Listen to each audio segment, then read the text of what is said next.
You hand a retailer $50. The retailer hands you its own $50 gift card. Cash has arrived. But under the accounting policies we are following, the retailer has not necessarily recorded a $50 sale. Not yet. The card looks like money. On the retailer's books, it begins as something closer to an unfinished transaction. 1 gift card, 2 receipts, and a sale that has not happened yet. I'm Mara. This is the hidden receipt. Let's follow the money. This episode follows retailer-issued gift cards under the accounting policies in our sources. It does not describe every prepaid card or promotional certificate. When a retailer sells its own gift card, the cash enters the business. The retailer generally records a matching contract liability. That liability represents goods or services it still owes to the cardholder. So the first receipt contains 2 events: cash received, $50. Unfinished obligation, $50. The gift card has moved. The merchandise has not. Now the cardholder returns and buys a $50 coffee maker.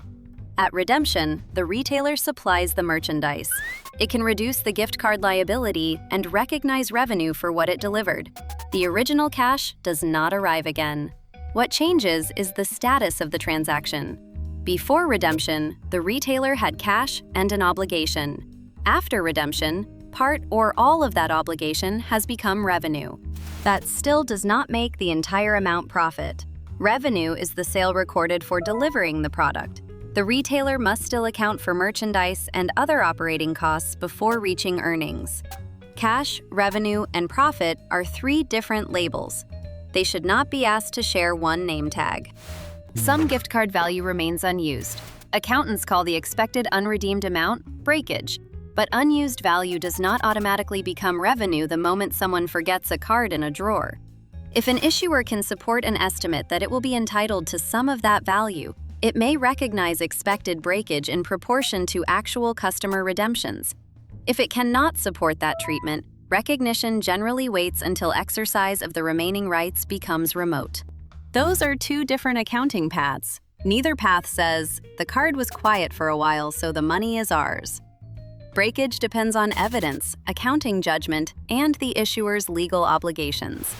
There is another branch in the receipt. Applicable unclaimed property law may require some unused value to be reported or remitted.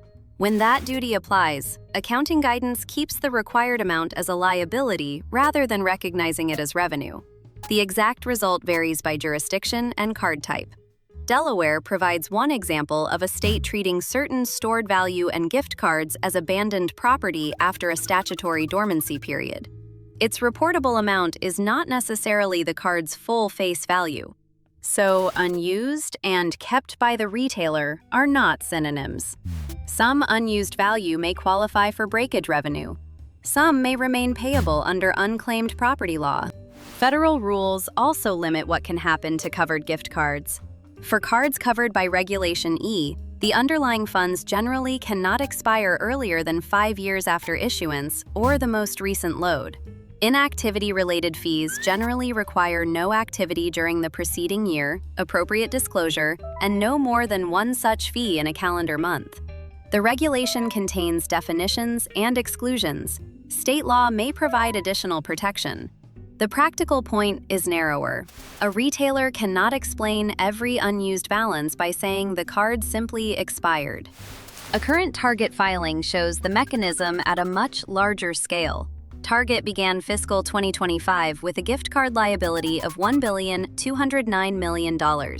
It added $849 million for current period cards issued but still unredeemed, net of estimated breakage.